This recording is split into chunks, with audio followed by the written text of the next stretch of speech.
here we are at Flipping Houses for Rookies. Good morning, Peter. Good morning, Bill, and good morning, all rookies and rookettes. There you go. So we're at episode 248. Before we even start, I want you to know that today is the first day of the rest of our lives. I was always hoping for that. This podcast is the beginning of a new era. That's what I should say. Yeah, it's a big difference. Careful. Whoa, big difference. Like, that's enough of the errors. I plan to not blow your wig off today, but I'm going to blow your head off. And I don't mean that derogatorily or like with a gun and be gross or anything like that. I am going to spin your head, Peter. Spin your head. I have magic in my paws right now that's taken me 20 years and hundreds of deals to figure out. And I've been testing it with my own team and with my private coaching clients, and I've got it nailed.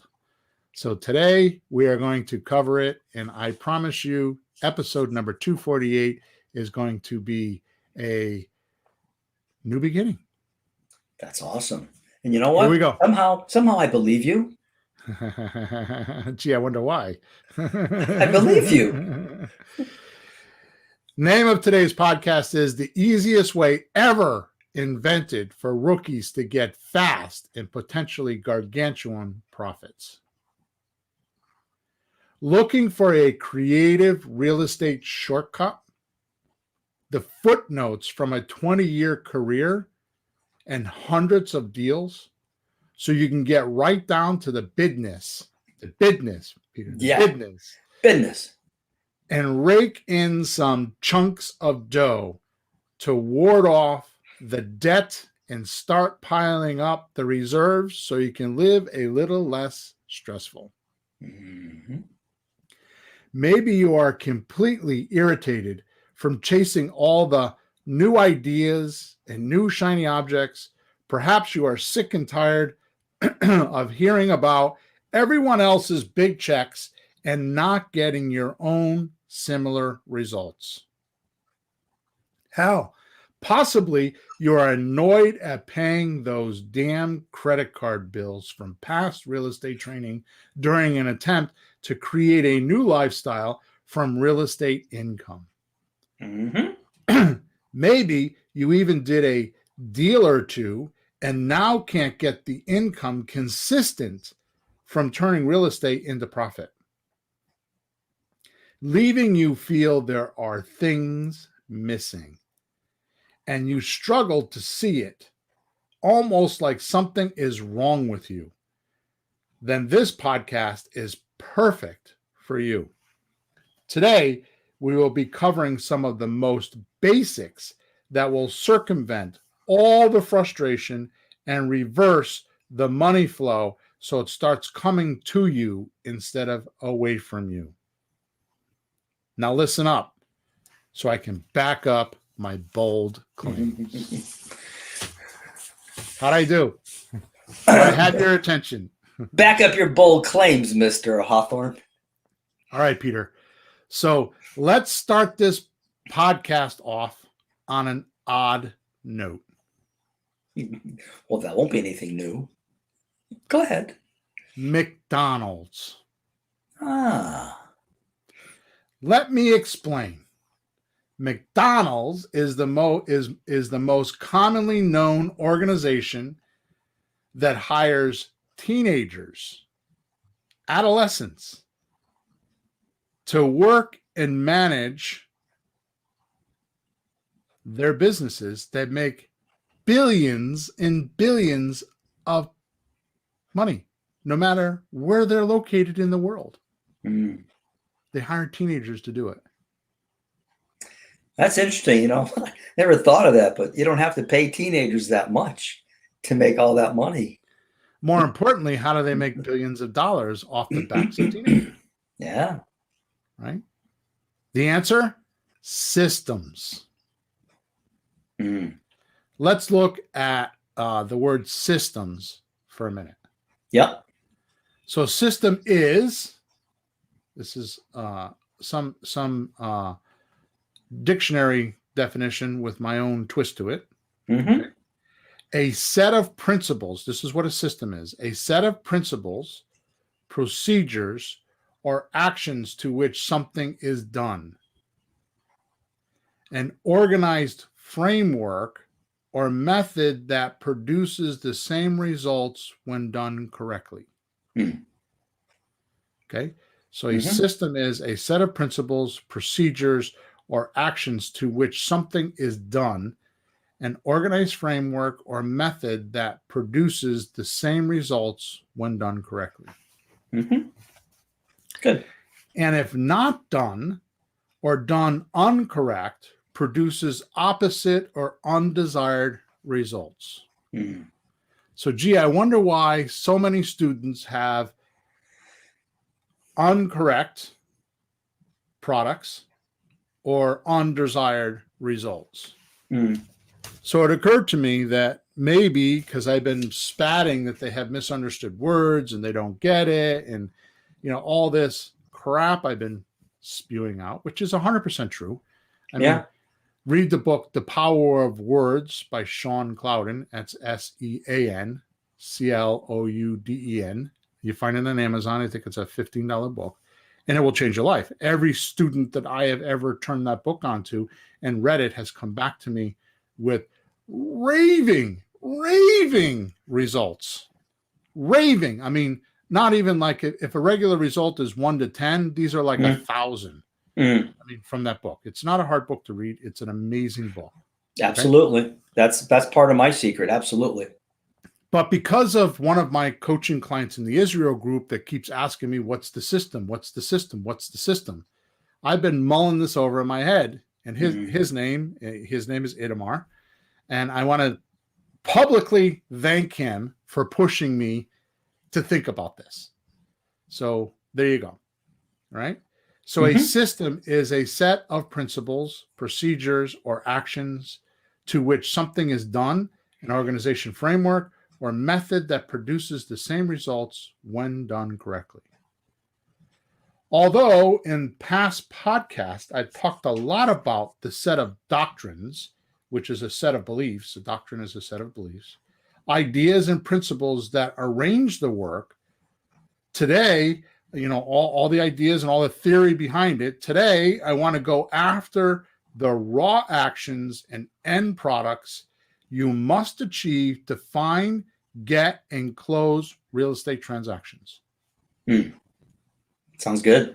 Like I said in the description, the footnotes from 20 years of experience doing hundreds of deals, almost the same way each time with very common results.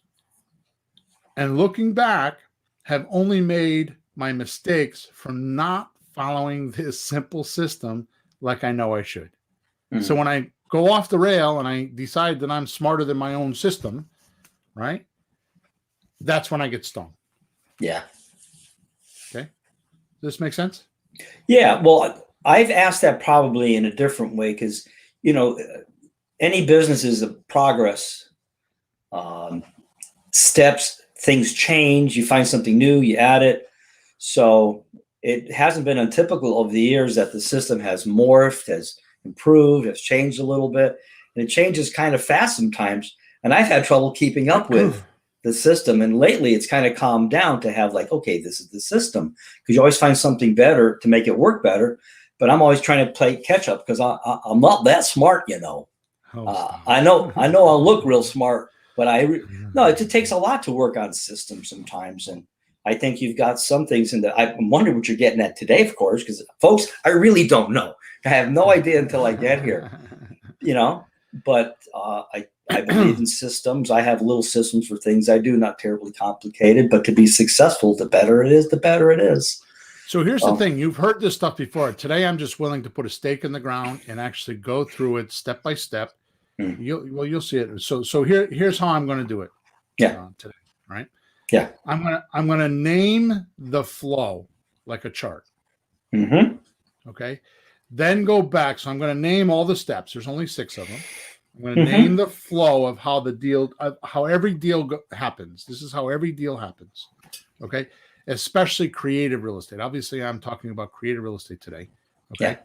Some of this stuff, if you're doing ugly houses and wholesale deals, you may not need to do all this, but you will need to do. You'll need to do it, just not as much as we do it with creative real estate. Okay. Right. So then I'm gonna list all of them, and then I'm gonna go back and explain the couple of actions on each step, and then the results you're supposed to know, so that you can move on. One of the points that I have figured out is that it's like in sales language, it's called talking past the close. Right. I know that one. Yeah. So what happens is in this process, students tend to talk past the close, or they tend to get the product and they keep going. And they lose a deal because they didn't know they should stop, mostly because they didn't know what they were supposed to be looking for. Right. And didn't see it and didn't know that they had their answer and they should move on. Yep. Okay. That makes sense. Yeah. Good. Well, yeah, you were, I don't know, a few podcasts ago, you broke some things down and say, once you get this done, then you can move on to the next step. And to me, it was like you took a step and you broke it in two pieces. So I could see, oh, when this little piece is done, they do that little piece. But it was very enlightening to even consider that and to pay attention to that, look for it. When I wrote this, to your point, when I wrote this podcast, normally they take me a few hours to write it. It took me a majority of the day to write this podcast. Mm-hmm. Reason why is because I went back and studied my own podcasts. Yeah. I went through the notes. I didn't listen to them. I went through the notes I wrote and I studied my own podcast. So I made sure that I was in alignment with what I've been teaching and that it's all makes sense. And the light bulb went off. Ding. Mm-hmm. Oh my God, this is crazy. I've been preaching this and this is how it fits all together. So I wrote this podcast. So here we go. Okay. Here are the steps. And I don't want to use the word steps as much as I want to use the word flow. Mm-hmm. So this is how it flows. Right. Yep. So number 1, finding potential seller lists. Yeah. Right. So I've been preaching, you don't want to find a potential seller. You want to find a list. So in other words, you don't want to find one deal. You want to find a congregation of deals. Right. Now, I see people do that. They're looking for a deal. I got to find a deal. Where's that house? They're looking for this one house. Like it's like this magic thing. Oh, I found it. And it doesn't work like that. In a system, you have a lot. You just do the system and it'll show. It'll appear. So step 1 is finding potential seller lists. Mm-hmm. Step 2 is contact those potential sellers by text, then by phone. Step 3 is the closing call, part 1, known as the discovery stage. Step 4 is the closing call, part 2, called offer revealed.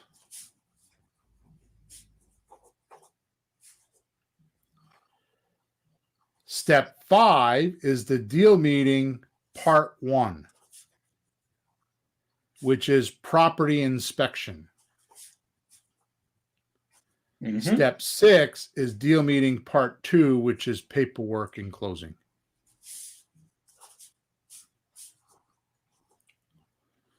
Okay, I'm going to read them quickly again before we go move on. Yeah. So step 1 is finding potential seller lists. Step 2, contact those potential sellers by text, then by phone. Step 3, closing call part 1, the discovery stage. Step 4, closing part 2, offer revealed. Step 5, deal meeting part 1, property inspection. Step 6, deal meeting part 2, paperwork. Yep. And closing. Yep. It looks familiar, Bill. It fits everything you've been talking about. So watch this. You're gonna be stunned. I'm sitting down on purpose for this. Excuse me. Now, let's chomp on each of these with some simple detail so you can follow this set of principles, procedures, and actions on how it is done standardly, because this is why I'm putting the stake down. This is standard technology, standard operating procedures that will allow you to get similar results like all those people, like me, for example, all those people you hear about getting bid checks. Okay? Yep. So here we go. Step 1. Finding potential seller lists. So here's the description of this step. This is what you're going to do here. Yep. Here you will decide who is best for you to contact. This is based on your available time, money, and resources. So if you don't have a lender or don't know where to get money, don't do rehab retail. Go after lease options and slot deals. If you've got 10 or 20 grand in the bank and you want to invest it, then do subject to deals. Right? Yep. If you have no credit and you want to make this a part-time job and you're not looking to like replace your income immediately or at least get some extra income to pay debt, then do slot deals and rent-to-own deals. Okay? So here is where you're going to decide who is best for you to contact. This is based on your available time, money, and resources. Does that make sense? Absolutely. One of the problems in real estate, people think it's real estate, but it breaks down to these different types that you can do. Right. And you have to figure which one you can at least start with. You know, you didn't start with all of them at once. No. You found something that worked and you added to that, Yep. And that's what I'm suggesting we do here. Okay. Right. So here are the actions you're going to take on this step. We're on finding potential seller lists. Okay. So decide one of these strategies first. Strategy 1, search for sale by owners as a list.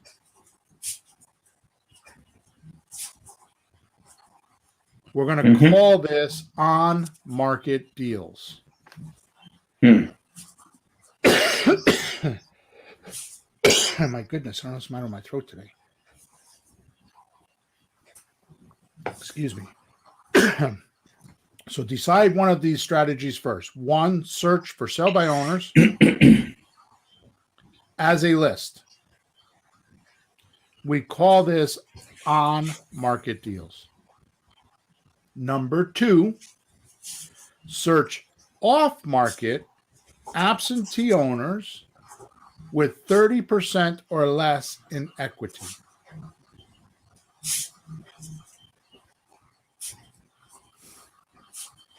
Decide which one you want to do.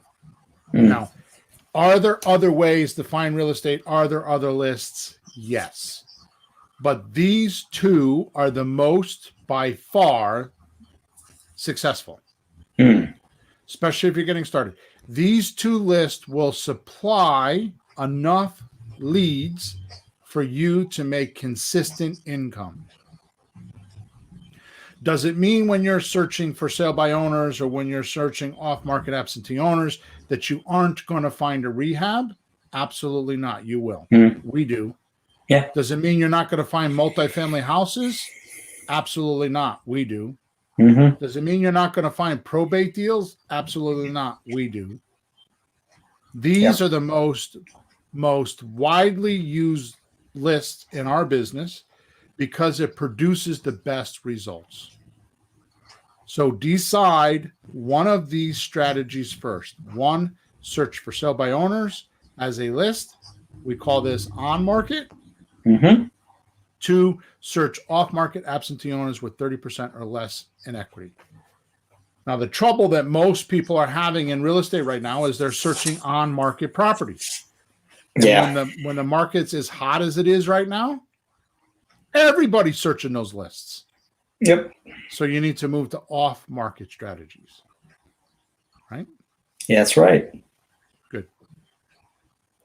Next, what are the finished products you need before you can move on? Okay. Yeah. So this step is finding potential seller lists. So the end phenomenon or the end product of this action is this: a full list of a minimum of 2,000 potential sellers to contact. So you want to make sure you have about 2,000 names. If it's FSBOs, you don't even have to download them, although we have ways to do that. I'm not going to get into all the details. That's what coaching and deal hunting, monthly mastery, and all that stuff is for. I'm not here to give you the specifics. I'm here to give you the layout. And I have all those answers, which you can find in other places. I've given them on this podcast. Mm-hmm. Okay. Point is, if you're in an area, you want to make sure there's at least 2,000 names that could be gotten from that list or that area to be viable. Yeah. Okay. Now, can it be less than 2,000 names? Yes. But are you going to have consistent income from that? I don't know. I don't think so. Mm-hmm. Okay. Yeah. So these 2,000 names have to have two things. One, they have to have a name, a seller's name. Yeah. An email address, a text or phone number, so we can contact them. Mm-hmm. And two, also make sure you have the property address and the mailing address so you can contact the seller and know what you're talking about. Right. Okay. Yep. So step number one is finding potential seller lists. At the end of the day, when you do these things that we just talked about, you do the actions and you realize that you finish this step when you have about 2,000 names or a place where you can get 2,000 names, like a service, for sale by owner. Like suppose you go on Zillow, or someplace like that, and you're looking for sale by owners. Just make sure there's a bunch of names there. Yeah. Okay. Mm-hmm. So those names now imagine what I just said, because I just said Zillow, right? Zillow is not they're not going to give you the address, the mailing address. Mm. Right? So you're going to want to do some skip tracing and do all that kind of stuff, okay? Which we will talk about some other day. Mm-hmm. But the point is you want to be able to contact these people. Yep. Okay.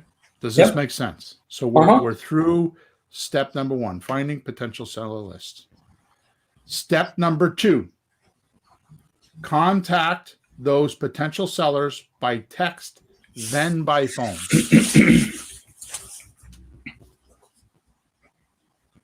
Okay. Here's the description of this step. Here's what you're doing here. Mm. You're going to handle the person or the seller. You're going to handle them. We contacted them, and now we're going to handle them on concerns about selling creatively.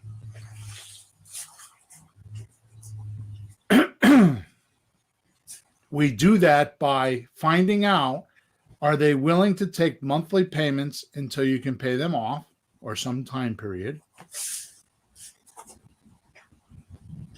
Or number two, take a discount if they want all cash. Mm. Okay. Yeah. So all we're doing here is taking their temperature on, will they consider one of these two? We're not trying to close them on this. Mm-hmm. We're just taking their temperature. We're just seeing if they're opposed to it. We're not trying to see if they want to do it. We're just seeing if they oppose to it. Sure. You get the difference? Sure. Well, it's not time to close the deal yet, is it? Right. You just started to talk. I think you said a few times that the problem, some people, they just try to close. Right. Right away. Just talk to them. You can't start the first date and then ask the person to marry them because the other guy's going to run. That's right. The other guy. All right. So the actions to do this are two. So here they are. Mm-hmm. So decide on one of these strategies in this step. Mm-hmm. One, texting to warm up the seller for a phone conversation. and then call. Mm-hmm. Or 2, just call the seller directly using an outbound script. Right. Most people don't like cold calling, and they choose number 1, which is texting and warming them up, and then calling them second. It's a 2-stage process, where step number 2 is just a 1-stage where you just call. I mean, our VAs, our virtual assistants do that. They have a script and they call people and just weed out the suspects. Mm-hmm. Without texting first? Right. Oh, okay. I thought you were still using texting, then the call. I do that too. Right. I have other lists that we have a VA that just texts. So we do both. Because remember what I said, decide on one of these strategies. I happen to use both of them. Sure. Well, you can.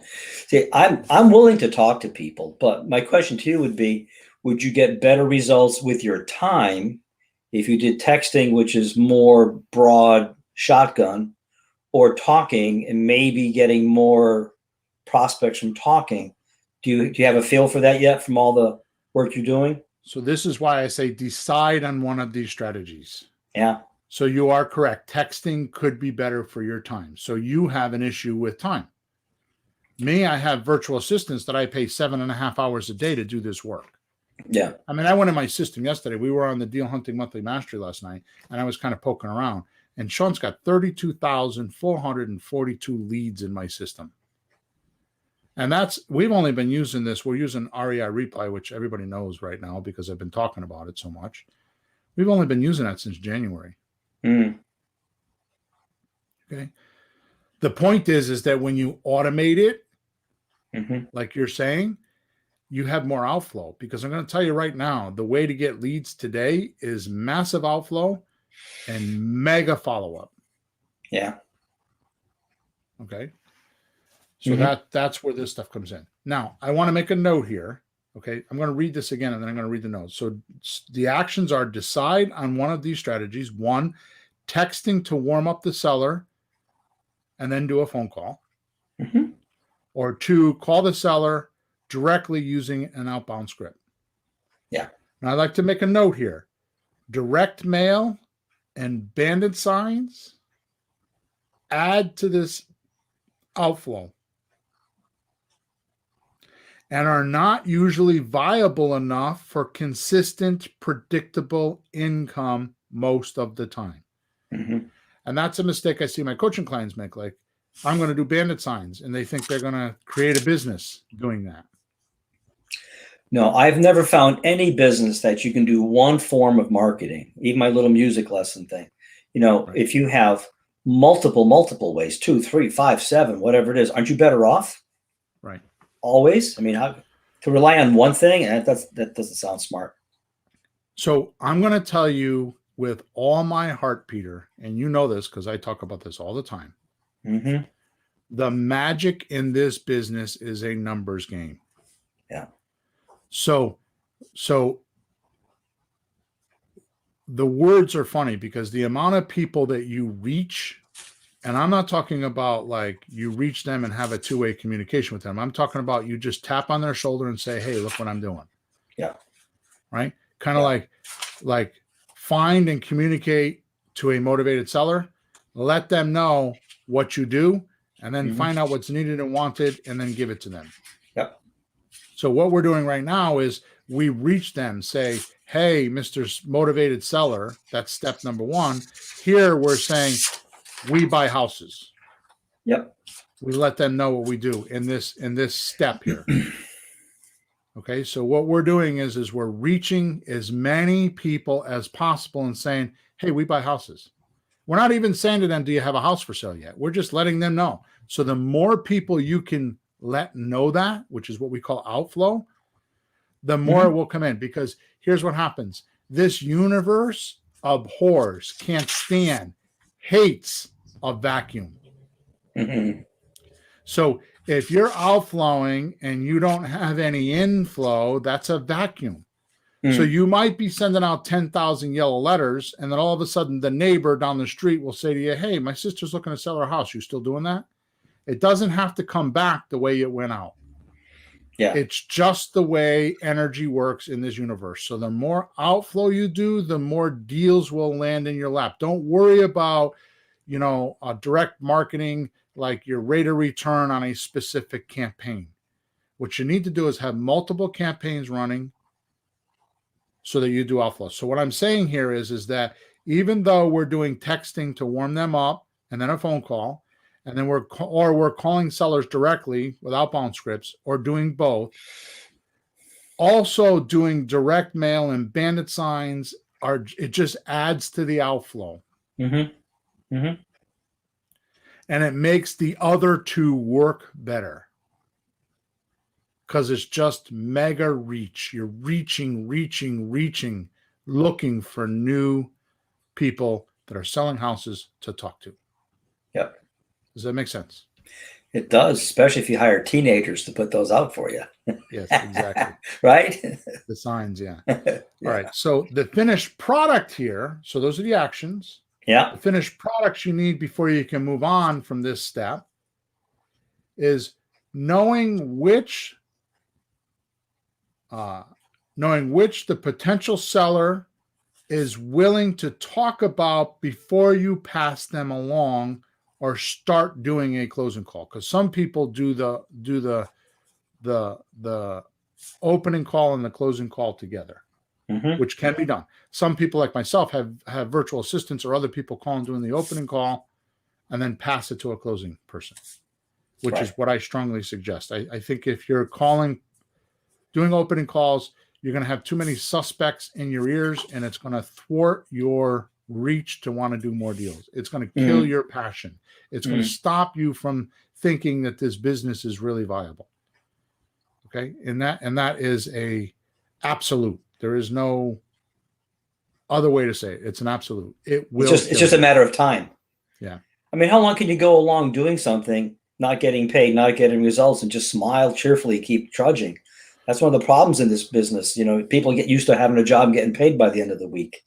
And this one, you might have to wait several weeks, a month or two, and then get a bigger check. But boy, those weeks waiting, you have to be willing to move ahead. So you're saying one person do the opening call and let someone else do the closing? Yeah, eventually you're going to want to get to that because of volume. But in the beginning, you could do both. Right. Would it help to end the opening call to gather some more data and call the person back? I'm going to explain this to you right now. Good. Okay. Okay. So right now we're talking about the end product of how do you know you're done with the contact those potential sellers by text or phone, right? So we're on step 2, which is called contact those potential sellers by text, then by phone. Right. Okay. So for each person, you sort out, are they a person that's willing to do creative financing and take payments? Or they need cash, which would have to be discounted. So that's person by person. You're determining that so you know for sure which way to go. So so that way you know what you're doing. You're not like, gee, what should I do with this guy? It's this or that. You know what I like about it? Like computers, 0 or 1. You have 2 choices to make. It's not that hard. Pick one. That's right. So we used to call this the opening call, but I've changed that because it's actually the contact step. Yeah. Because we could do this with text. I have many students that are stay-at-home moms that do this via text. Mm-hmm. Okay, so it's the contact step. It's not the opening call. Yeah. Okay. So think of it this way. If you're in sales, there's this thing called a gatekeeper. Mm-hmm. What's the gatekeeper? What's the definition of a gatekeeper? Well, that's somebody that stands in front of something, a building, a field, an area, and you have to get to this guy, and he decides if you get in or if you go this way or that way. If you're allowed. So they're pre-screening in the name of the decision maker. Yeah. Right. Now the problem is that the decision maker may see things different, and most time there are gatekeepers that aren't appointed. They think they're doing the boss. They think they're doing the boss a favor by shooing off the salesman because he doesn't want to be bothered by him. When in fact the salesman could introduce something to him that could change his life. Yeah. But the gatekeeper doesn't know that. So that's a gatekeeper. So basically this is reverse of that. the sellers have to get through our gatekeeper to get to us. Yeah. It's the reverse of that. And here's how they do that. You ready? Mm-hmm. So these are the end. This is the finished product you need before you can move on. Yeah. Okay. One, they're willing to talk about or take monthly payments. Now, you're not trying to close them on taking monthly payments. They're curious about talking about monthly payments. Like, how does that work? Yep. Okay. And then number two, they're willing to talk about or take a discount. They're curious. You're not trying to close them on this. They're just curious. Now, when you talk about a discount, at this point, we're not going to talk about or discuss how much of a discount they're willing to accept. Mm-hmm. We'll do that later in the proper sequence. Right now, we just want to know that they're willing to take some sort of a discount, that they're not steadfast or stuck on their price, and it's my way or the highway. Right. From the seller. Right. So we know when we're done with step two, when the seller's willing to or curious about taking monthly payments, and they're willing to or curious about taking some sort of a discount or talking about some sort of a discount. Yeah. Okay. Then we know we're done with this step. Right. Okay. Good. Now we move on to step 3, which is the closing call part 1, which is known as the discovery step or stage. Yeah. Okay. Yep. Now here's the description of the discovery stage. You want to discover the situation, or what about this property is holding them back from moving on in life. That's huge. It's simple, but laser cutting when you figure it out. Like, what about this property is keeping their attention on the property instead of moving on in life? You also want to know, this is one of your points that you've talked about many podcasts ago. Why now? Yeah. What happened? Yeah. What happened? Right? What happened recently that provoked this sale? Right? Yep. So, like you used to say, scan back in your mind and tell me when you decided to actually sell the property. Oh, okay, January 1st. All right, what happened right before that? And then you'll find out what the situation is. Yeah, because isn't it true? Haven't you found that sometimes people are not even clear in their own mind why they just get to this point? And they might have the idea, but it's not really clear to them either, to the point that they may not know when they find the right deal that would help them to do what they're trying to do, because it's unclear. And you actually help them talk them through it. Yeah, you help them clarify exactly what they need. And I've seen you do it. I've gotten some success with it too, of course. And they go, "Oh yeah, that's what I really need." And they kind of smile a little bit, or you can see you're on the right track, and then they're more willing to work with you because you're helping them what they're really dealing with in their own head. Right. So now watch this. Complicated. Watch this. This is so easy to do. Actions. These are the action steps, 2 of them. Yeah. What's more important to the seller before you go any further? 1, getting their price, or 2, selling quickly. Yeah. Okay. So I've wondered when the right time to throw that in. It should be somewhere. Well, it goes here because we're trying to find 1, 2. Exactly. Creative. That's why I'm so excited about this, because it's very specific. Yeah. Okay. When to do it. It's not an arbitrary anymore. Like, just throw it in here, throw it in there. It does work, which I do, but it's kind of like what I realized is I'm such a good organ player. I don't need the stops to make the music anymore. Yeah. I just play the organ. I don't need all that crap, all the stops and all the special notes and all that stuff. I just play the organ, right? And I'm not bragging. Yeah. It's just, that's what happens when you do thousands and thousands of these presentations. Yeah, but you too could be that way. Yeah, but you'll do stuff so naturally that if somebody asks you, you go, wait a minute. Yeah. You have to look at when and how and where am I doing this to explain it to us, because you can Exactly. feel it and we don't. We go like, should I say that now? Should I ask that question now? You know, and we're not stupid, but we don't have the experience all the time. You can just feel it. So that's why, and this is not an ego thing. It's just you too could do this if you do a lot of presentations, right? So but this will shortcut it for us, though, right? This will shortcut it for us. System. This is the system, just like McDonald's. So closing call part 1, the discovery. Here you're going to discover the situation. What about the property is holding them back from moving on in life? Why now? What happened recently that provoked this sale? And the actions are going to be what's more important to the seller before you go further, getting their price or selling quickly. I'm going to cover that in a couple minutes. Okay. I have some tips about this, but I'm going to get through this first. Okay. So the finished product you need before you move on. Now watch this, Peter. This is really cool. So how do you know you're done with closing call part 1, the discovery stage? How do you know you're completed with that? You need to be fully confident that 1, you know it's need or greed. And 2, you know the loan to value ratio, right, which is the difference between what they owe and what they're trying to get or what the sale is going to be. So number 2, you need the loan to value ratio so you can start to line up a path of progress for this deal based on the math and the seller's willingness or wants.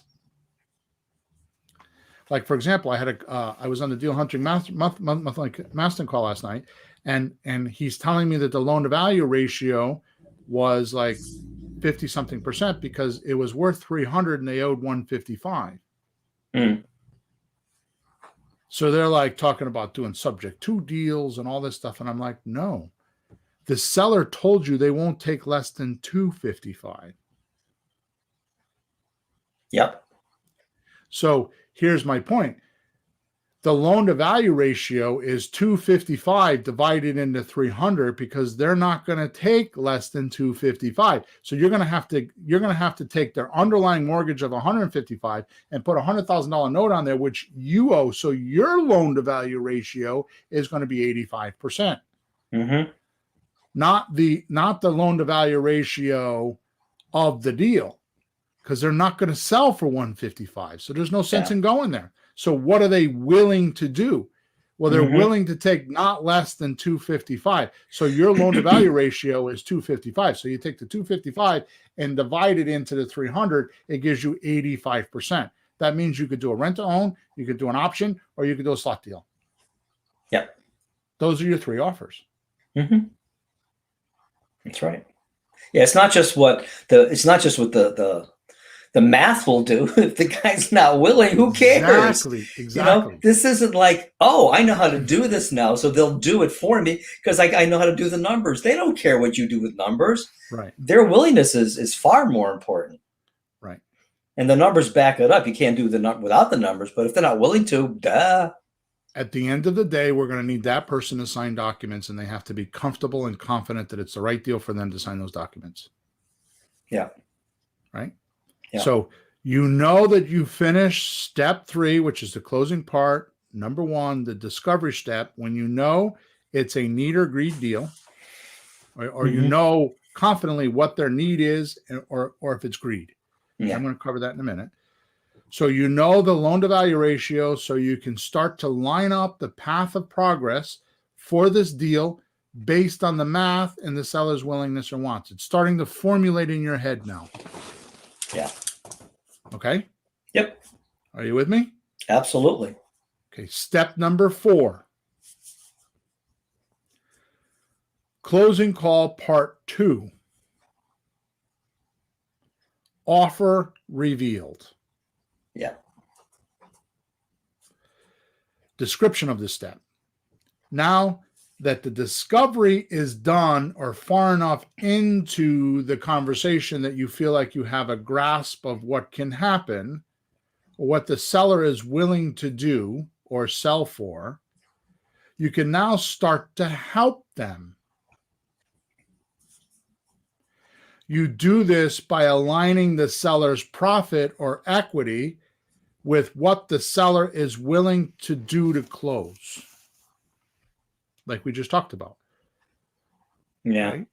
So they owed 155, but they're willing to sell for 255 and it's worth 300. So now we can start to manufacture how we're going to help them. Here's where you're figuring out how you're going to pay that equity, right? Right. Like, how are you going to do it? They're willing to do it, but now you're not just going to write a check. We got to figure something out. You might, but. Now watch this. This is pretty cool. So here are the action steps. Okay. Yep. This is the mantra. This is the drum you're going to beat, and this is how you are going to make a freaking ton of deals. Mm-hmm. Help the seller get what they want and need from this deal.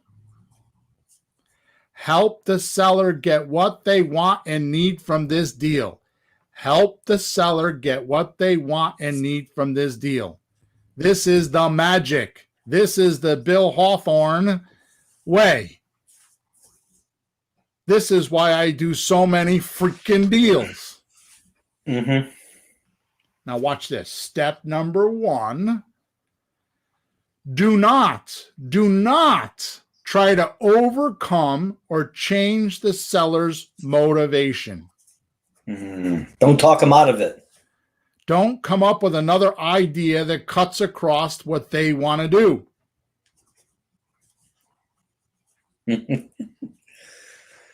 This is where most investors make the big mistake. Trying to change the motivation instead of searching harder at finding sellers that have motivation that aligns with how this investor wants to do transactions.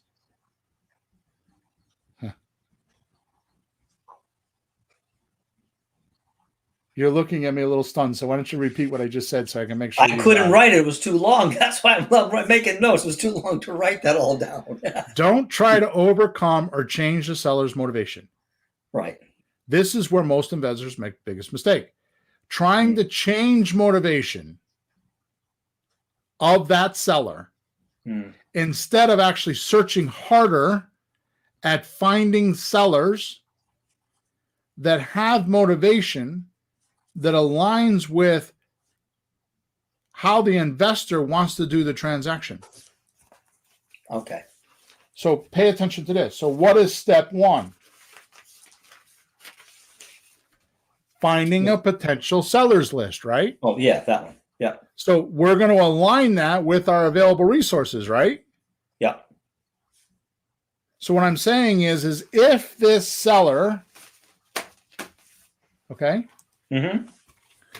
isn't lining up, their motivation and our motivation are two different things. Like, for example, they want all cash. They want full asking price and all cash. Matter of fact, nowadays we run a lot of this. Not only do they want cash, but they want $20,000 over the asking price because they think they can get 5 bids tomorrow if they put it on the market. Well, which they can. Some of them can, not most of them. Yeah. Some of them can. That's more of a, this is like plain telephone. You know, it's like the myth has floated around in society that this is happening, where it's really 1 out of 5 that actually happens to. But they think it's every deal. Right? Yeah, but it's getting so real. It's making the numbers, I think, making numbers better because people are starting to believe it. Right. You know, if they believe it, they do it. Exactly right. So does that align with your motivation? Do you want to pay $20,000 cash in the next 30 days or 45 days over market value? No. So don't do that. So why not save yourself a lot of hassle with step 1 and align yourself to your resources and what you want to do, and then try to talk to just those people. Yeah. So here, the action step is to help the seller get what they want and need from the deal. So you're looking for those people that you can help, and you have resources to help. And the rest of them, you just shoo them away. So is this oversimplifying it? But I have to think of it this way, because I've been in houses with you where this didn't happen almost, and then we reel it back in. There's what the guy or the seller's willing to do. but then there's what we're willing to do. Hang on. I have that covered. You do. I must be tracking right with you, huh? Wow. Step two of the actions. Mm-hmm. And this is extremely important. Stick with what is real to the seller until you figure out how you can sincerely help the seller get what they want. So you have to do it in their reality, what they're willing to experience. Yeah. Right? Yep. So you need to stick with what is real to the seller until you figure out how you can sincerely help the seller get what they want and you can give it. Yeah. So just because they're telling you they want $20,000 over asking price doesn't mean that it's over. If you keep talking to them, you might find out that that's not really what they want. They just think that's what they want. Oh, yeah. Or they don't know that there's another way to do it. They don't know that they're going to have 13 to 15% in closing costs. They don't know that, and they don't know that until you educate them. Mm-hmm. So a lot of times they'll know what they're trying to accomplish, but they don't know how to do it. They think it goes a certain way, possibly, and they think that it can only happen a certain way. Then we show up, and say, "Well, did you ever think of doing this? I've seen you do that." Like, right. Well, do you ever think of doing this? Oh, really? I didn't know you could do that. Yeah. Right. How would you do that? And then you find a new solution because they don't know. They haven't spent the time we have trying to figure this nut out. And we're still trying to keep up with you. Right. Make sense? Yeah. So step one is don't try to overcome or change the seller's motivation. This is where most investors make the big mistake, trying to change motivation instead of searching harder at finding sellers that have motivation that aligns with how the investor wants to work on a transaction. Mm-hmm.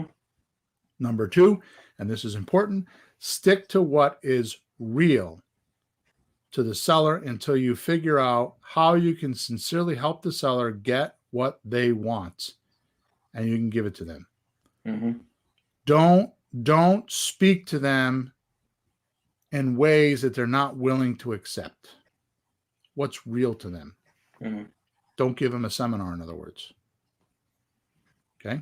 Yep. Now you know that this step is done, and we're on step number 4, closing part 2, offer revealed. You know this is done. All right. It's a finished product, and before you can move on, when you try to truly help the seller, you will find these 2 things. Number 1, you will make a minimum of 3 offers conversationally with each seller.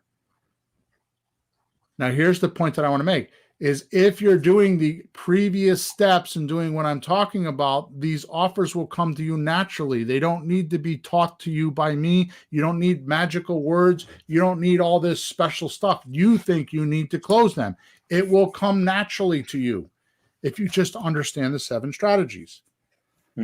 Which, by the way, you can get at flippinghousesforrookies.com, and it's called I think it's called Creative Real Estate Deal Making 101, right on the front page. Those videos, which we used to sell for a few $100s, are free now, and you can go there and just watching those and then following this system should be enough to get you going. Because if you do the discovery stage and you do the things that we're talking about in this podcast, you'll get to a point where you will make a minimum of 3 offers conversationally with each seller. It's not some canned, like, here's what I can do. You know, it starts off with, here are my concerns, or here's how I think I can help you. If you're truly helping the person, this is like a marriage. You're proposing. Would you like to do this? Would you like to do that? Sweetheart, would you like to marry me? It's a proposal. You're not asking, you're not demanding she marry you. You're saying, would you like to marry me? Yeah. Right? And my wife is crazy enough to say yes. Imagine that. She was. Step 2. By using the hierarchy of the 7 deal strategy taught at flippinghousesforrookies.com/deal structure, or go into the front page, you'll know based on the loan value ratio, just like we talked about before, and what they're talking about, how you can help them. Like suppose in the conversation they say, I rented before and they trashed the house. Mm. And you try to overcome that. They're not motivated to rent the house. Yeah. And if you try to overcome that thinking you're handling their objections, it's not going to work. Mm. Now, I would test it and I would explain, well, we don't really do it that way. But I would not push the point, which is what happens to a lot of rookie investors, is they're trying to shove it down their throat because they have data that is different than what the seller has, right? They're not willing to accept your information. They have their own data that they evaluated with based on their experience. Yeah, but it's also emotional too. Even if it's logical that it should work, maybe they don't want to. And they don't have to. It's their house. Right. They don't want to, risk the emotion or the problem again. They don't have to. They can say no, whether it's logical or not. Exactly. It's not a matter of logic. It's think with emotion, back it up with logic. Yep. All right, Peter, is this making sense so far? Yeah, I only have one question. When you said to make 3 offers, don't they sometimes accept the first or second suggestion? Absolutely. Yeah, so you have three available, but as soon as they pick one. Well, my point there is that if you're doing it conversationally, right, and you're actually trying to help the person, you will find that making 3 offers is real simple. Mm-hmm. If they take the first offer, then obviously you don't have to go further. But my point is that you don't have to go into the deal thinking these are the 3 offers I'm going to give them, because once you get in the deal, because you haven't done this step yet, you haven't done these steps yet. Yeah. We always think we know exactly what the reason is and what they want from home, sitting at the desk, right? Right. Before we get out there. And you folks, I'll go to a house with Bill. I have like the sheet with all the info. He doesn't want to see it till he's there. He doesn't want me to tell him what I think about it. Nothing. He wants to see a little bit of it and then talk to the guy and see what it really is, not what rookie me thinks it is. I want to get it right from the source, right from the horse's mouth. That's right. Right? What a statement that is, huh? Too much wishful thinking. What? What a statement that is, right from the horse's mouth. Yeah. Yeah. I don't know if I would ever buy a house from a horse.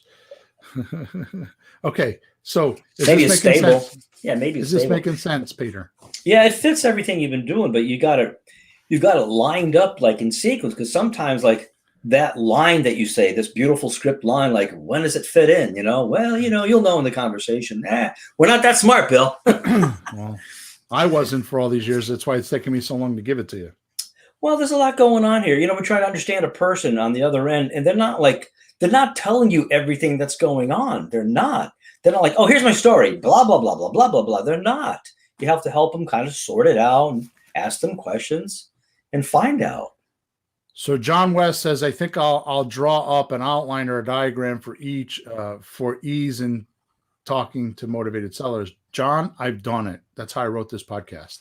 If you send me a support ticket, I will send it to you. I've already done it. I have a whole flow chart. I have it all laid out in 10 pages. They're all pictorial. Whoa. Yeah. I'm ready to move on, Peter. Okay. All right. What I'd like to do now, before we go into the steps 5 and 6, which are the deal meeting, right, and the paperwork, is give you a few tips that will help you with part 1 and part 2, the closing call stuff. Okay. Is that okay? Absolutely. So I'm going to sidestep here. I'm going to stop talking about the flow. So we've gone through steps 1 through 4. Okay, which are step number 1, we went through finding potential seller lists. Step number 2 was contact those potential sellers by text and then by phone. Step number 3 was closing call part 1, the discovery stage. In step 4, the closing call part 2, offer revealed. Okay. Now what I'm going to do is I'm going to go over some tips. I have 5 of them. Okay. Although they're broken down in each category, I'm just going to read them. Okay. So these are tips that you can do during the discovery stage, and some of it in the offer stage, but it's mostly discovery stage. Okay. Yeah. So here we go. Tip number 1. Sellers are paying you. When I mean paying you, I mean giving you equity or cash flow with their properties. Right? That's how they're paying you. Yeah. Only if you give the seller relief and happiness that they are seeking.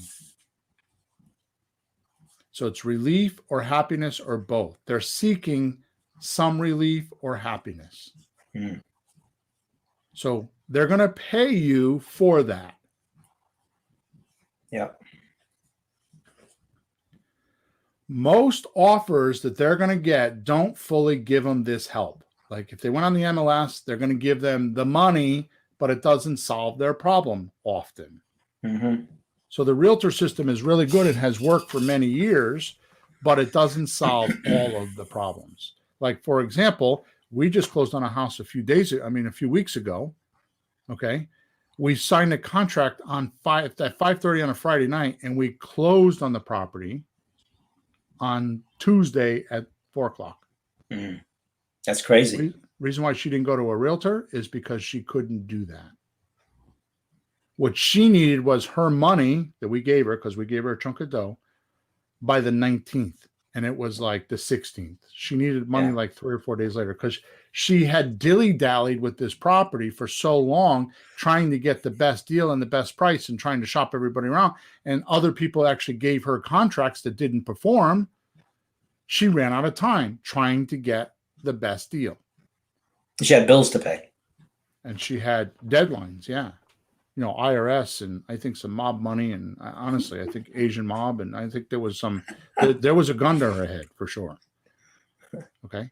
But she couldn't get that from anybody else but somebody like us.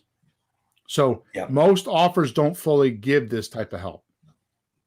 So what she needed was relief and happiness. Yep. Okay. So my point here is that use human kindness and exceptional customer service to help the seller get what they want. Mm. Money flows to happiness. Always remember this natural law, and you will do better in getting transactions. Yeah. So many people think that they need to go study real estate, real estate deal making. They need to know everything they need to know before they start the deal. It is so not true. Human kindness and exceptional customer service will take you a long way in this business. Okay? Absolutely. Tip number 2. The seller's idea of value that you can bring to them makes deals happen. Hmm. The seller's idea of value that you could bring to them makes deals happen. Yeah. So the discovery stage finds out what they are unhappy about, and then you align everything to create the happiness. So it automatically builds value. Mm-hmm. That's why I say our offers stick to sellers like glue, or sellers stick to us like glue. That's why. Yeah. You create this value within your ability to sincerely care about the seller's situation. Mm-hmm. It's not your solutions. It's that you care about their situation and them. Mm. Then you hold their hand and help them get what they want. You don't build a bridge from what you want to them. Instead, you build the bridge from what they want to you, or a solution.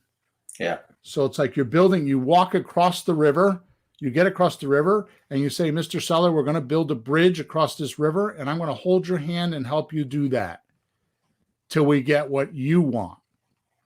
Yeah. And that makes deals.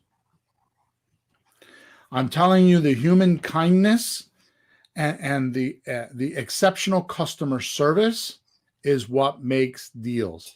It's reciprocity. When you help somebody else, they'll want to help you by giving you the deal. Mm-hmm. And I'm not saying do it for that reason, but it's just a natural law. Sure. Am I getting too profound here? Does this make sense? No, it's and it's not. I don't think it's always that hard either. Some of the deals that I've done, it was not that horribly complicated what the person needed. And you just say it enough times to get it through our thick skulls. That sometimes you have to dig for it a little bit, but it's not always that complicated.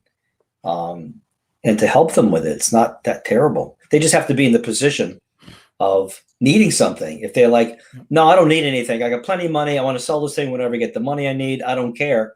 Well, the guy's not motivated. Don't worry about it. You cannot change his mind. You cannot convince him. You cannot tell him how good you are, that you'll still make his life better when he's fine. Right. It's not going to happen. You're looking for You're not going to change his motivation level. No, it's find a motivated seller, not create a motivated seller. Right. All right. So tip number 3, find out what sellers want, then help them get it. Mm-hmm. This will carry the deal very, very far.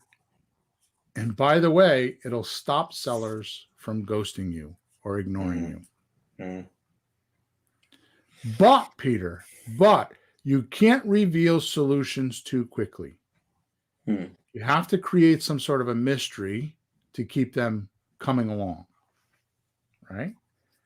It's just kind of like when I talk about the dog treat, right? So you got a dog and he's stubborn and you're trying to tell him what to do. Come here, Fido. Come here, Fido. Fido, sit. Fido, do this. Fido, do that. And the dog just looks at you like you're a freak, right? Yeah, I got does that. Nothing. I got that dog. Right? So how do you handle the dog? You find the dog's favorite treat and you get their attention, and the dog does whatever you want them to do because they want the treat. Yep. This is your seller. If you give them the treat, if you present them the treat that they want, then they're going to move, right? Yep.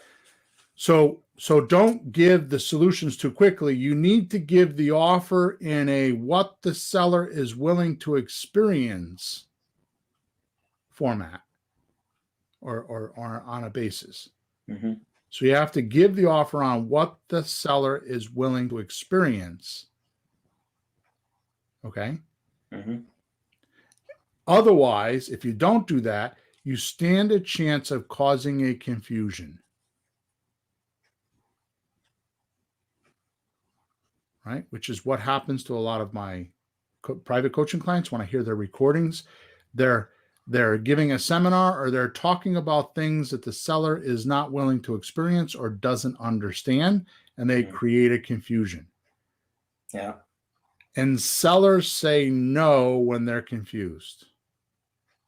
So don't kill a deal without even knowing it because you're running your mouth off. You have to constantly be observant of your seller and find out if they're willing to experience what you're talking about. Are they willing to do a lease option, or do they have something stuck in their head where their grandmother did it and the tenant burned the house down and she lost $5 million? They're not willing to experience that. So don't try to shove it down their throat. Nope. Okay? Yep. Tip number 4. Your job as the investor, and your only job as a good investor or a real estate entrepreneur, which is what I'd rather say, is to find the seller's motivation. That's all your job is. Is it need or is it greed? That's what you're asking. I've simplified this. Is it need or is it greed? Now watch this, Peter. Need is relief. Is it need or is it greed? Need is relief. And you talk about monthly payments until you can get it paid off. So when they say need, you're going to talk about the deal strategies that include monthly payments, no down payments, all that kind of stuff. That's subject to, that's, Right. slot deals, that's rent to own, those type of deals. Does that make sense? Yeah. Would it be safe to say he's needy enough that he's willing to wait to get the thing to work? He just wants the relief is more important to him than the money or her. Yeah. He'll wait and. Okay. Now watch this. Watch this. Greed, when it's greed, you talk about discounts they're willing to let you have. Yeah. When doing greed, you use the maximum allowable offer formula, the Mayo formula. And Yeah. that formula is after renovated value, or the house, what's the house worth once it's fixed up, Mm-hmm. times 30%, minus repairs if it's needed. I'm sorry, I said that wrong. Times 70%. So its maximum allowable offer is the house's actual fixed up value after renovated value times 70% minus the repairs. Now, if the house doesn't need repairs, then you just don't minus repairs. So if it's a pretty house and they're asking $200,000 and they want cash, the only way you can consider it is if you do 200,000 times 70%, which by the way is 140 grand. I would pull back an extra 5,000 for closing, and you say, I'll give you 135,000 cash. Mm. Or pull back an extra 5,000 for repairs and 5,000 for you. So offer 130. Start lower than the, because it's maximum allowable offer. But here's the point. Your job is to find the seller's motivation. We have figured out how to do that easily. Figure out if it's need or greed. Mm. Now remember, we did that back in let me see what step it is. Discovery. We started it out in closing call part 1. You're asking if they want to get their price or they want to sell quickly. So when you say they want their price, okay, it's greed. Mm-hmm. When they say they want to close quickly, it's need. Mm-hmm. You're asking that question. So you don't need to go have 5 years in Yale education to figure this out. You just ask them, what's more important to you? Selling quickly or getting your price, or getting your price or selling quickly, whichever way you want to do it. Yeah. That hones in on the need or the greed. Once you figure out that it's need or greed, if it's need, you talk about monthly payments. If it's greed, you talk about discounts. Can I make it any more simpler? No, that's it. What I like about it, it's 1, 2. It's not 5 possibilities. It's 2 possibilities in each category. You know? And if you understand the formulas, the 7 strategies, you know that when it's need, you talk about a slot deal, you talk about an option deal, you talk about a lease option. Mm-hmm. Okay. When it's greed, you're going to talk about subject to, you're going to talk about, retail rehab, you're going to talk about owner financing, you're going to talk about all that stuff. It breaks the deals down easily. Yeah. Okay. Last step number 5, and then we're going to move on to the deal meeting. Tip number 5. Tip 5. Number 5 is have confidence. Okay. So the sole job of real estate entrepreneurs is to find out what is needed and wanted and how that's motivating the seller. So I always say, find out what's needed and wanted, but why do they need it and want it? What's motivating them to get it? Yeah. Is it need or greed? What's motivating them? Right? Does that make sense? Yeah. All right, good. Confidence comes in when you're giving them excellent customer service. Not the exact answers like most people think. Confidence, your confidence and the seller's confidence in the deal will come from overcoming the obstacles. Happiness is generated from overcoming the not unknown obstacles. Right? Mm-hmm. So happiness comes from doing your next step. Right? Yeah. Every time you overcome some hurdle or get into the next step of the deal and the next step of the situation with the seller, you feel good. Like, I'm getting someplace. You start to smile and you have some confidence. And like, hey, holy cow, this is working, Bill. Right. So what did I say? Money flows to happiness. Your happiness and the seller's happiness. Right? Now, The exact solution is what most people think. Always do the next step, and you will never not know what to do. Right? If you don't know what the next step is, then tell your seller that you need to go figure it out and go figure it out. Send me a support ticket, go do some research, you'll figure it out. That's the point of happiness, is overcoming that barrier for you and the seller. Your job is to be an excellent customer service rep that will bring them the answers that they don't have. Right. And you don't have to be an encyclopedia of answers, knowing everything, having to study for 3 years just to have the first conversation. This customer service doesn't work like that. I was on the phone yesterday, consumer cellular, a cell phone thing. And a guy goes, well, I'm not sure if I can do that. Hang on, let me get my manager. Hang on. And like, hey, talk to them. I said, I thought it was a good idea, but they said it's okay. So I think we can do that. But hang on, I'll talk to my manager. Hang on, let me make a call. I'll go to the technical division. Let me send you over to the IT guys, or, Yeah. Let me ask my lawyer. Let me call my contractor. He knows about this stuff. Right. Let me ask this guy. And they will trust you more for not being full of crap. And winging it. They'll trust you more that you have the presence of mind to go find a proper answer than just winging it like you're some smarty pants. I have a newsflash, Peter. Yeah. In today's day and age, okay, sellers aren't apt to close the first conversation you have with them. Yeah. Okay. It's just because the way the world is, there's a lot of scams. There's a lot of, fake news. There's a lot of fake information. There's a lot of fakers, right? And people want to make sure that they're not in that web. Yeah. So building rapport and being honest and sincere and being a customer service rep for them will only get you more deals.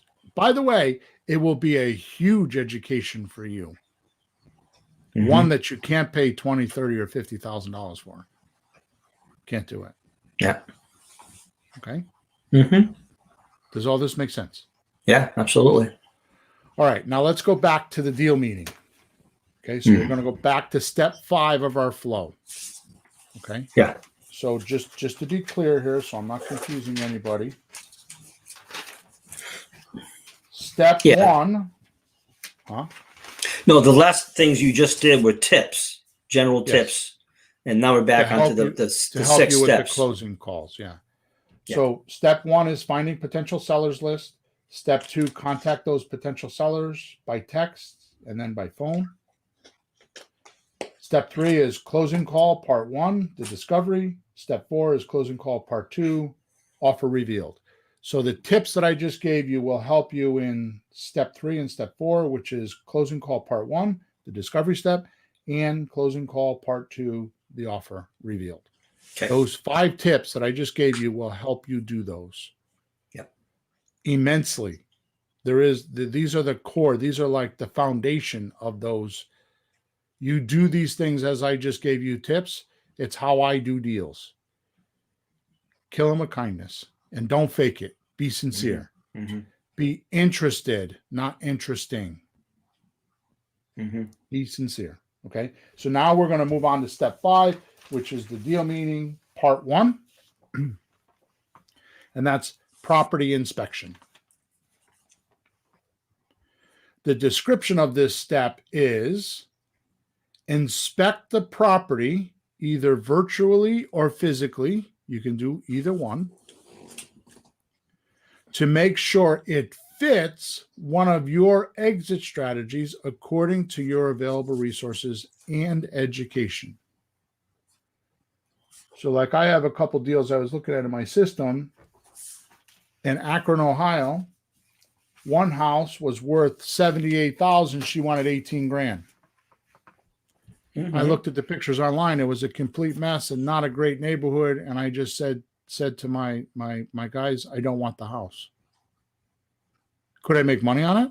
Yeah. It's in Akron, Ohio. If it was in my backyard, I would have went and looked at it. Because I have more resources here in Connecticut than I do in Akron.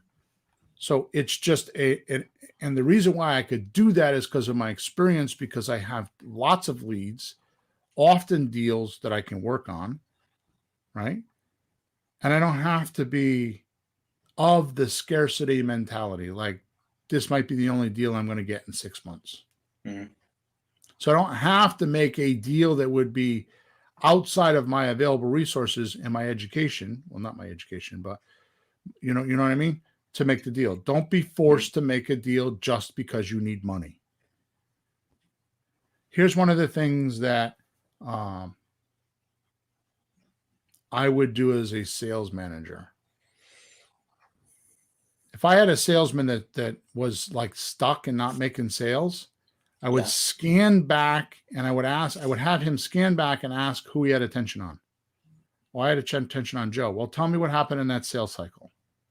And he would have attention on those things. Like, well, he said that, blah, blah, blah, blah, blah. And the salesman went into an agreement with that.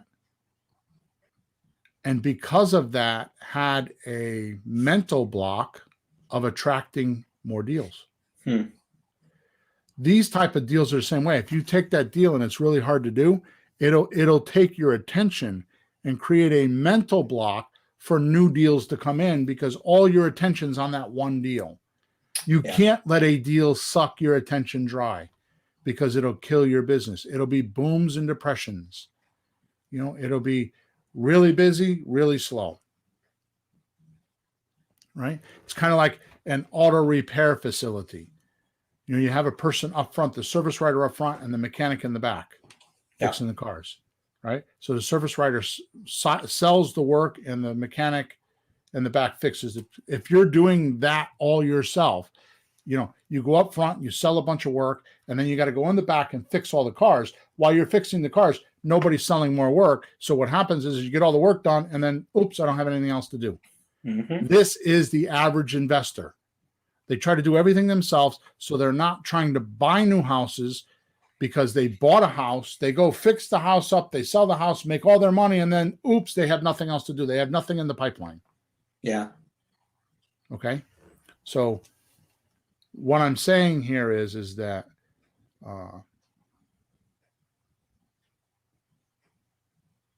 if the deal is not in alignment with your resources and your education, where it can go smoothly, and it's not going to suck all your attention, then do it. If it's going to do all that, then stay away from it.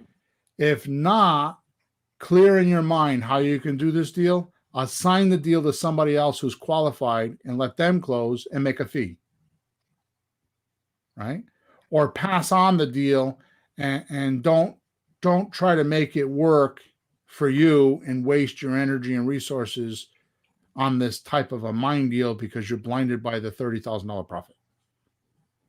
Right? Just if it's not in your wheelhouse, assign it to somebody else. Mm-hmm. Make your $5,000. Okay. Is this clear? Sure. So this is property inspection. So here are the actions to do for property inspection. Mm-hmm. There's 2 tools that you should pay attention to, or 2 things that you should do. One is use an inspection report to do the inspection. If you go to flippinghousesforrookies.com, top right-hand side, it says free stuff. There's an inspection report there. The reason why you're using an inspection report is not to figure out how much the repairs are. It's so you don't forget to look at something. Like one time I was in a house and I was looking around and I walked around for 20 minutes thinking there's something not right about this house, right?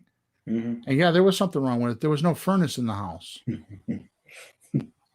Okay. And I started looking for the heating system, and the bank actually paid somebody to remove it. So it looked like it was the natural house. Mm-hmm. There was no furnace in the house, which is stupid for a bank to do because they're going to do an inspection, and it was just dumb anyways. But my point is that if it's not there, you may not miss it. So the inspection report is good to make sure that you have all the points covered. Yeah. It's not so much about the price of of it all. It's just that you don't miss something. Yeah. Right? So have some sort of a checklist or some sort of an inspection form so that when you're inspecting the property, you cover it all. Right. Okay. Number two, you're going to want to look at the sold comparables in the immediate area so you know what the buyers need and want. It's not so much about the price, it's what are buyers buying. It's a survey of what buyers are looking for and buying. So obviously, if you have a house that is sold for over market value, you want to look at that house and see what about that house created the bidding war. And can you make your house align with that, or can you produce that same type of a product to the buyers so they can overbid on your house too? So you want to survey. Yes, you're finding out what people really want, and like hamburgers or cheeseburgers, right? Yeah, hamburgers or pork chops. So you're doing that in the property inspection stage. Now, I want you to realize that the sequence of this, that the property inspection stage is almost the last part of the formula. Because if we don't know what the seller's motivation is, because like I always say, in a closing, the house is not there signing the documents. The human being that has the ability to sign the documents is there. So we've spent this entire system on talking about motivation, what's needed and wanting, and producing it, right? Now that the sellers agreed to all of that, now we need to actually check the house out to make sure it qualifies. Because if it doesn't, you can always say, I don't want it. Yeah. But the house is the lesser of the two facts. The house doesn't need to be motivated. It's just got to be a functional house, and it's got to align with what you can sell. Yep. Okay. Yep. All right. So to finish off this step, the products you need before you can move on are, ready for this? This is so cool, Peter. This is so cool. I've got goosebumps doing this. I'm so happy that we have this now. So you need to ask these questions. Here's the products of this step. This is deal meeting part 1. Okay. Ready? Here are the questions. Yeah, go ahead. Where's the money now in this deal?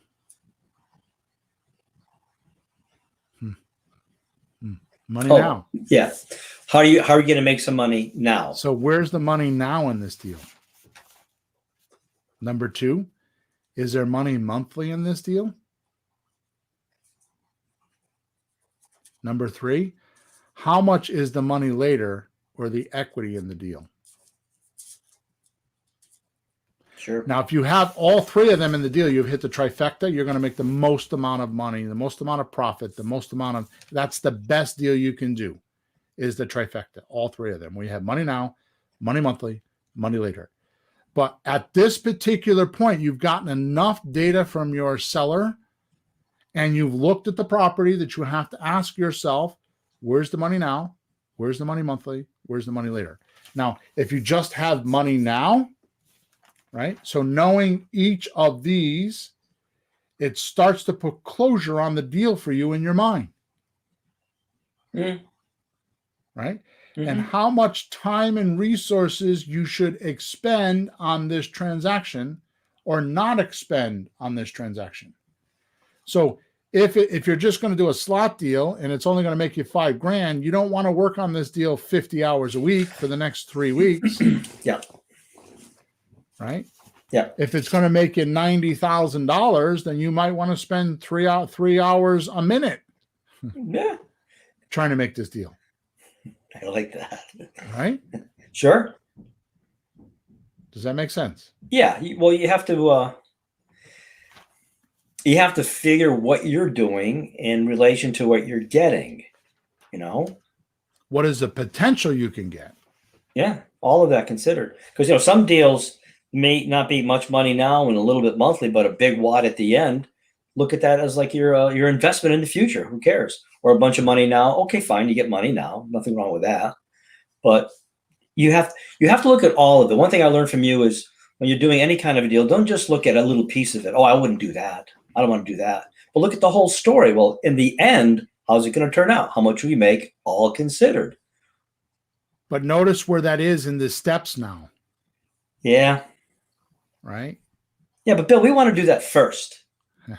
We want to do that first up front. Like, honey, there's a house for sale. Guess how much we can make? All right, good. Let's move on so we can finish off because we're at time's up right now. Step number 6, deal meeting part 2. Uh-huh. This is the paperwork. Yeah. Okay. Description of this step is doing paperwork and explaining the entire deal to the seller using the documents. Now, All right.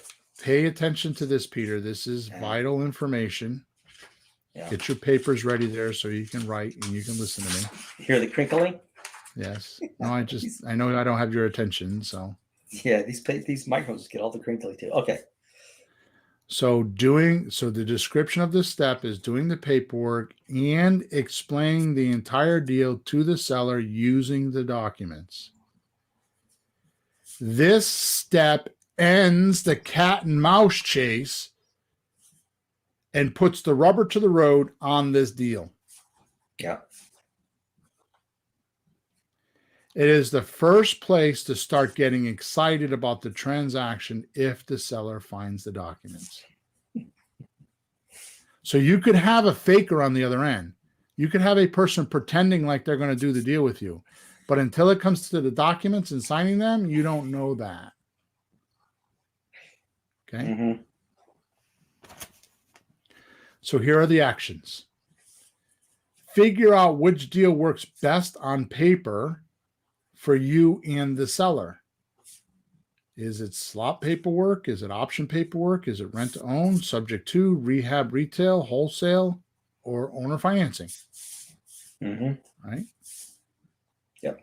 Which brings us to step number 2. It really comes down to, are you giving money or not? On which paperwork you're going to use.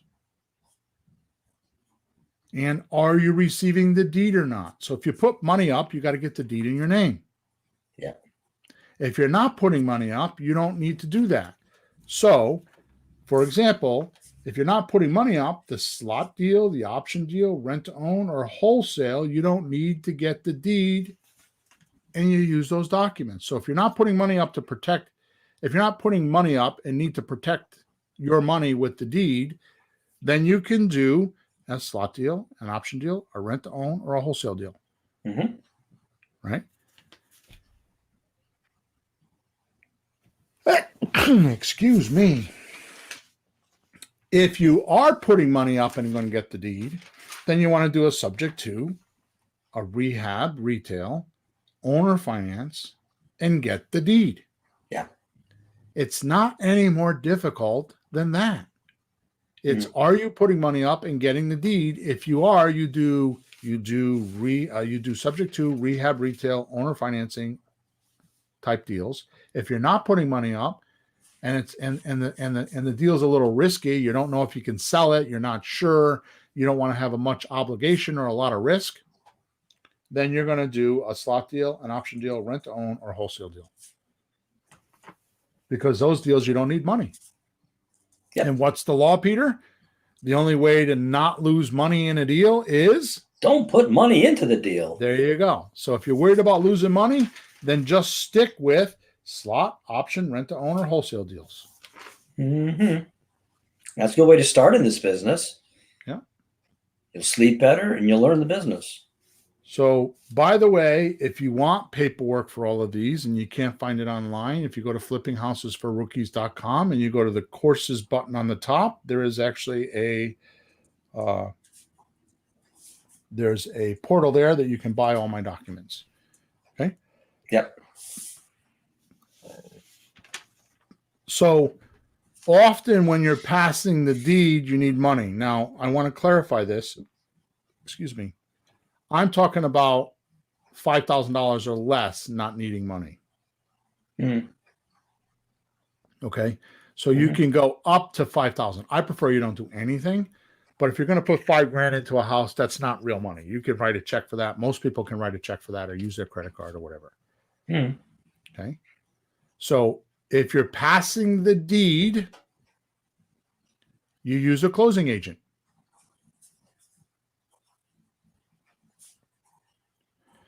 The rest of the deals, if you're not passing a deed, then you could do tabletop closings and perform them yourself.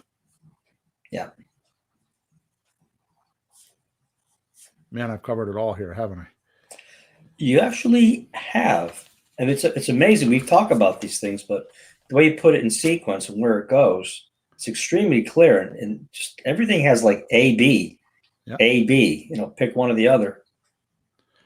So if you're going to pass a deed, use a closing agent. If you're not going to pass a deed, you can do the tabletop closings yourself. Doesn't mean you can't use an agent, but you could do it yourself. The paperwork is all my paperwork is all in layman's language, so you can understand it. Yeah. Okay, so you finish this step, which is step 6, deal meeting, part 2, the paperwork. When the seller fully understands the deal and is comfortable enough to sign and notarize the proposed and presented documents. Yeah. Yeah.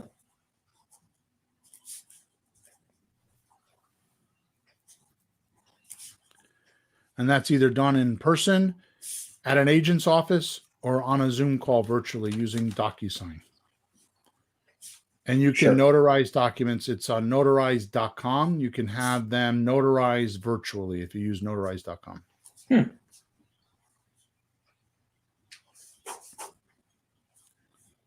Pretty cool, huh? Amazingly cool.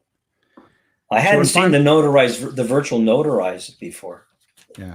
But you must be doing that on these long distance deals. Yep. So in final, Pete, all the rest of our podcast, courses, and mostly coaching is wrapped around this system. So mostly the coaching is designed to help you get through all these steps, because today I'm telling you what to do. I'm not necessarily telling you how to do it. Right? This is just a layout so you know what to go through on every deal. Just like McDonald's, Pete. If you don't go to Hamburg University and learn the system, you won't get the desired paid for products or results. The same is true with creative real estate. Nowhere at McDonald's do you get to do it yourself. Yeah, do it your way. Yeah, do it your way is another commercial. Right. If you do it yourself, that's called Burger King or In-N-Out or Wendy's. A reinvented wheel doing the core thing their own way, which is making and selling fast food or fast burgers. Okay. But McDonald's was the first. Burger King would not be Burger King. In-N-Out Burger would not be In-N-Out Burger. List all of them. Yep. Right? Wendy's would not be Wendy's, and so many other industries had there not been a system. I mean, Henry Ford started it with the assembly line. Yeah. Yeah. But McDonald's brought that ability to hire teenagers, pay a minimum wage, and make billions of dollars because they have a system. And if you plan on making a shit ton of money with real estate, you too need a system, and we've covered that today. I like it. So this is the beginning of my attempt of making standard operating procedures for real estate investors that can actually align everybody's information to if you do this. If you understand this core concept of what you have to do, then it will align all of your data and all of your ideas and all of your work that you've already done. It will align it so you can start getting results. Yeah. Okay. Hey, Bill, nice job. Thank you. You must You must wake up in the middle of the night with this stuff in your head. Sometimes. Yeah, it was very revealing when I decided this a couple weeks ago. I was reading some stuff and I decided I got to do this, and I've been thinking about it and trying to put it together. Honest to God, I spent days writing this podcast. Mm-hmm. Well, I didn't write the podcast as an after effect. I spent days writing the system, Mm-hmm. Scratch paper and just kind of working through it and just really, really trying to keep it so it's not my opinion. It's the truth of how a deal works. Mm-hmm. So it's the basic simplicity of how a deal works and the core flow of how a deal works. So I have truth on my side. Yeah. Just go experience. You don't have to believe me anymore. You don't have to listen to me anymore. Just go do a deal and you'll see this is what happens. Go test it out for yourself. Don't believe me. Just go test it out for yourself and see what happens. Mm-hmm. And you will soon find that it's there. Rick from Australia. You're welcome, Rick. I'm glad you're here, man. Australia. Yeah. She's crap. He said thank you. What time is it in Australia? Oh my God. Yeah, it's 2 days from now, a day and a half from now. All right, Peter. So there you have it. You have it's the first day of the rest of our lives. We now have this system. We will keep referring to it. We will keep coming back to it. We will use this as our stable datum in the creative real estate business. And for all the other gurus listening right now, I got it. With a lot of work. Nice one. All right, guys. Over and out. Podcast number 248 is done. If you I didn't do this at the beginning of the podcast. If you go into you're welcome, Jefferson. If you go into your description of this podcast, there is a link there. And as soon as I get my graphics, my flow chart arranged, I noticed that there are some things that aren't correct. As soon as I get that fixed, we will get that on the website, so you can download the 10 or 12 page ebook that has the flow charts and the graphics on it. That'll be another week or so, and you can go check it out at the free stuff page. So just go into the description of where you watched this or heard this podcast, and the link is there to go to the free stuff page. I've been changing that page. There's some videos there, some changes I've made in the last month. So go check it out. Also, please go to flippinghousesforrookies.com. Top right-hand side, it says testimonials. Please go leave me a testimonial. I'm trying to hit over 100, and there's not very many left. So if you could go do that, I would really appreciate your comments, good or bad, on what you think. Okay. About me, about my system, about Peter, about the podcast, all of it. Okay. And then, of course, if you have any questions, just send me a support ticket on that same page, flippinghousesforrookies.com, top right-hand side. I don't have a virtual assistant answering my support tickets. I do it all myself. I'd like to have a virtual assistant answering them some days, but I still do it all myself. Okay. So thank you for all of your support. Thank you for helping me figure this out. Thank you for your feedback. And thank you for going out there and actually buying properties the way we do it and making this all very real. Over and out.